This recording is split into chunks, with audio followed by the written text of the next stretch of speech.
اللہ الرحمن الرحیم بیٹا second year کے طلبہ ہم غالباً اتنا سلیبس پڑھ چکے ہیں بیٹا، اس سے آگے دیکھ رہے ہیں۔ اسباق ہمارے ختم ہو گئے تھے، نظمیں 2 رہتی ہیں لیکن ہم غزلیں پڑھ رہے تھے۔ میرے ذہن میں جو آ رہا ہے کہ خواجہ میر درد کے جو ہے نا، ہم نے پہلی غزل کے 4 اشعار پڑھ لیے تھے اور آخری 2 رہتے ہیں، تو میں چاہتا ہوں ان کو ختم کر دیں۔ اگر اس میں کوئی رہ گئے ہوں تو پھر آپ میسج کر دیں گے بیٹا، میں دوبارہ پڑھا دوں گا۔ میرے ذہن میں یہی آ رہا ہے۔ اب دیکھیں 5واں شعر بیٹا۔ ہم کسی راہ سے واقف نہیں جوں نور نظر، رہنما تو ہی تو ہوتا ہے جدھر جاتے ہیں بیٹا۔ واقف پہچان ہونا، جاننا بیٹا۔ جوں نور نظر، آنکھوں کے نور کی طرح، آنکھوں کے نور کی مانند۔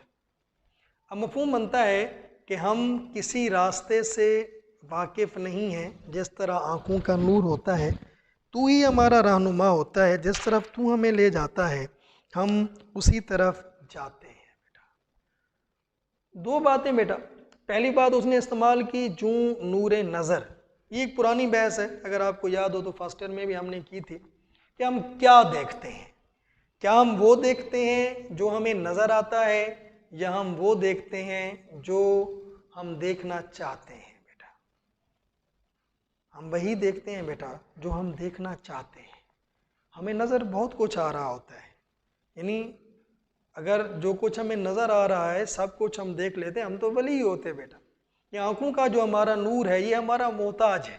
ہم جو دیکھنا چاہتے ہیں یہ ہمیں وہی دکھاتا ہے۔ جس کی سادہ سی مثال دوں کہ ابھی میں کلاس میں بول رہا ہوتا ہوں، یا ابھی جیسے کھڑا ہوا ہوں، آپ میری طرف دیکھ رہے ہیں، حالانکہ پیچھے آپ کو بورڈ بھی نظر آ رہا ہے، ڈائس بھی نظر آ رہی ہے، کتاب بھی نظر، لیکن آپ اس کی طرف نہیں دیکھ رہے کہ آپ مجھے دیکھنا چاہتے ہیں۔ اگر جب میں بورڈ پر لکھ دیتا ہوں، میں وہاں پہ کھڑا ہوتا ہوں، آپ کی نظر مجھ پہ نہیں ہوتی، بورڈ پہ ہوتی ہے، حالانکہ میں نظر بھی آ رہا ہوتا ہوں بیٹا۔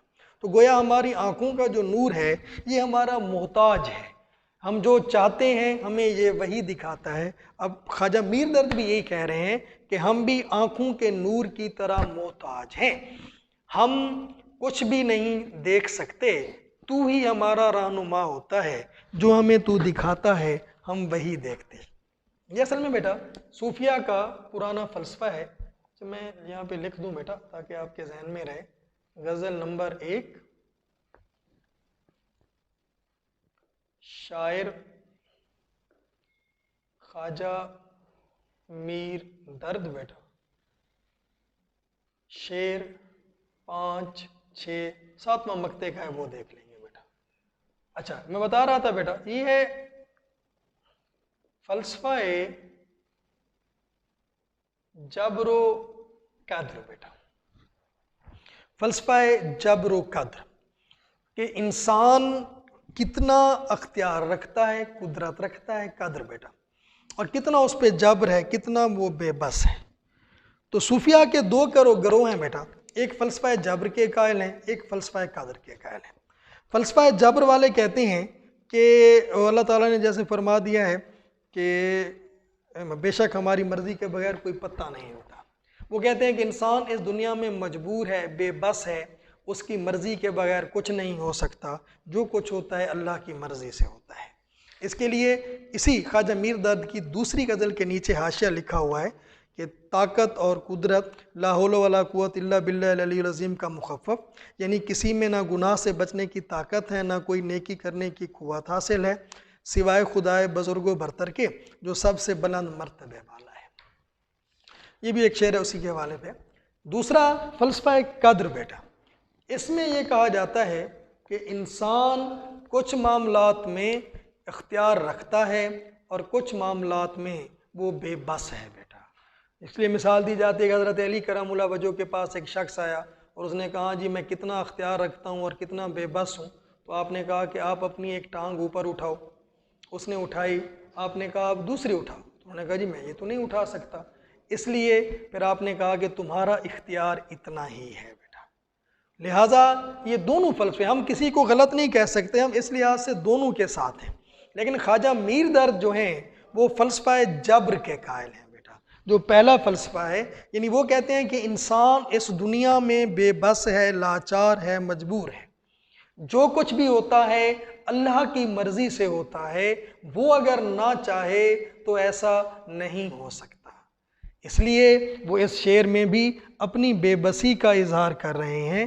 وہ کہتے ہیں کہ جس طرح آنکھوں کا نور بے بس ہے، وہ جو ہم دیکھنا چاہتے ہیں دکھاتا ہے، ہم بھی تیرے محتاج ہیں، تو ہمارا رہنما ہے، تو ہماری راہبری کر، تو ہماری راہبری کرے گا تو ہمیں کچھ نظر آئے گا، تو ہماری مدد کرے گا۔ اصل یہ ہے بیٹا کہ اللہ والے لوگوں کا یہ کلیہ ہوتا ہے کہ وہ اپنی مرضی نہیں رکھتے بیٹا۔ سب سے بڑی بات ان کی یہی ہوتی ہے کہ وہ اپنے اندر میں ختم کرتے ہیں۔ وہ کہتے ہیں مرضی جو ہوگی وہ اللہ تعالیٰ کی ہوگی، وہ جو کہے گا ہم ویسے کریں گے۔ اسی لیے یہ فلسفہ بیان کیا جاتا ہے۔ تو اس میں دونوں فلسفہ جبر قدر کی بھی وضاحت کریں گے، پھر اس کی ڈیٹیل لکھیں گے۔ اور اب اس حوالے کا شعر میں لکھوا دیتا ہوں بیٹا۔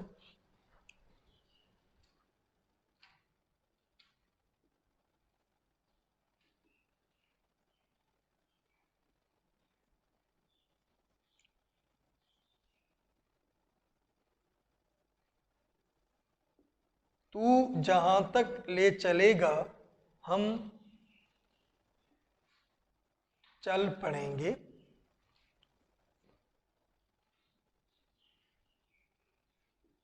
تو ہی آنکھیں، تو ہی رستہ، تو ہی منزل۔ تو جہاں تک لے چلے گا ہم چل پڑیں گے، تو ہی آنکھیں، تو ہی رستہ، تو ہی منزل۔ اور دوسرا، ناحق ہم مجبوروں پر تہمت ہے مختاری کی،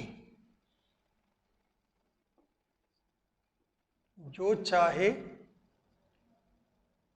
سو آپ کرے ہے،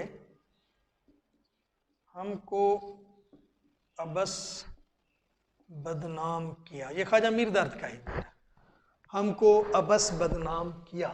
ابس مانے بھی بیکار، بے فائدہ بیٹا۔ اچھا اگلا شعر دیکھیں بیٹا۔ آہا معلوم نہیں ساتھ سے اپنے شب و روز، لوگ جاتے ہیں چلے سو یہ کدھر جاتے ہیں۔ آہا کلمہ تاسف ہے بیٹا، افسوس کے وقت بولا جاتا ہے۔ وہ کہتا ہے افسوس کہ اس بات کی ہمیں خبر نہیں ہے کہ ہمارے ساتھ جو لوگ ہوتے ہیں یہ دن رات کہیں چلے جاتے ہیں، کچھ خبر نہیں کہ یہ کس طرف جاتے ہیں۔ دو حوالوں سے اس کی بھی تشریح کریں گے بیٹا۔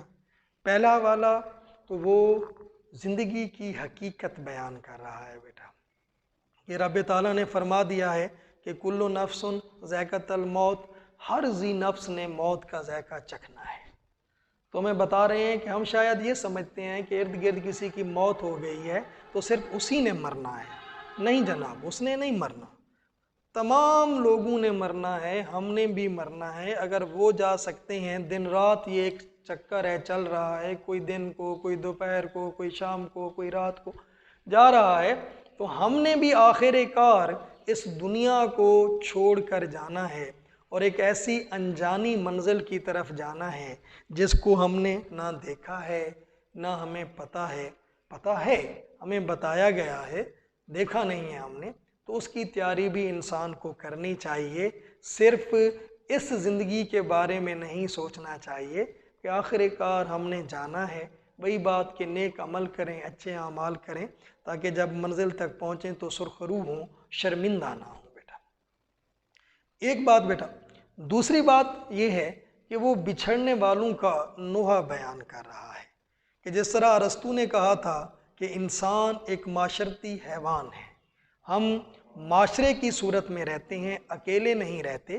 جب ہم بڑھتے ہیں، دیکھتے ہیں ادھر ادھر، تو یہ دوست، احباب ہماری زندگی کا سہارا ہوتے ہیں، رشتہ دار۔ لیکن دیکھ لیں کہ پھر ایسے ہوتا ہے کہ انہی میں سے کوئی بزرگ، کوئی رشتہ دار، کوئی دوست ہمیں چھوڑ کر چلا جاتا ہے، تو ظاہری بات ہے بیٹا ان کے جانے کا دکھ ہوتا ہے کہ وہ لوگ جو ہمارے سر پر گھنے پیڑ کی چھاؤں کی طرح تھے، وہ لوگ ہم سے الگ ہو جاتے ہیں۔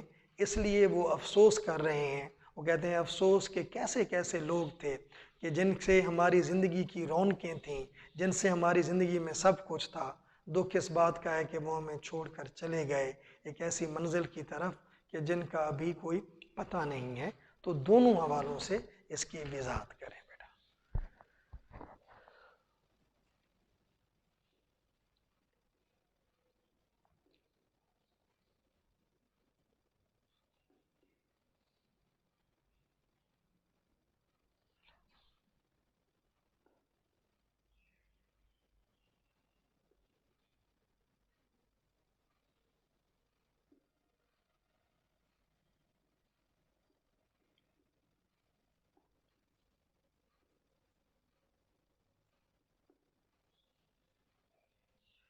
لوگ جوک در جوک چلے جاتے ہیں، نہیں معلوم تہ خاک تماشا کیا ہے بیٹا۔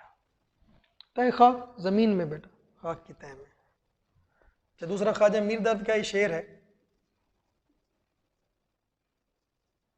درد کچھ معلوم ہے یہ لوگ سب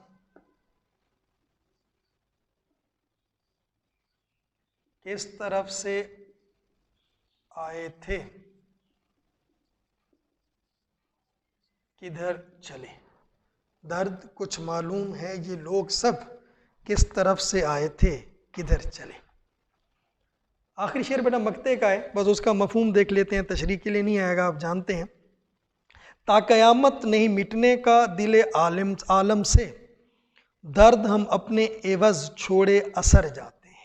تا قیامت، قیامت تک بیٹا، دل عالم سے، دنیا کے دل سے، عالم کے دل سے، عوض میں بدلے میں بیٹا۔ وہ کہتا ہے ہم اپنے بدلے میں جو اثر چھوڑ کر جا رہے ہیں وہ قیامت تک لوگوں کے دلوں میں رہے گا، مٹے گا نہیں۔ یعنی اپنی تعریف کر رہے ہیں بیٹا، وہ کہتے ہیں کہ ہم نے تو مر جانا ہے، دنیا سے چلے جانا ہے، لیکن ہم جو اپنی شاعری چھوڑ کر جا رہے ہیں یہ قیامت تک لوگ ان کو پڑھتے رہیں گے اور ہمیں یاد کرتے رہیں گے۔ یعنی ہم خود جا رہے ہیں لیکن لوگ ہمیں بھول نہیں پائیں گے، ہم اپنے بدلے میں اپنی شاعری یہاں پر چھوڑ کر جا رہے ہیں۔ بس بیٹا اگلے لیکچر میں انشاءاللہ ہم اگلی غزل پڑھیں گے۔ اللہ حافظ۔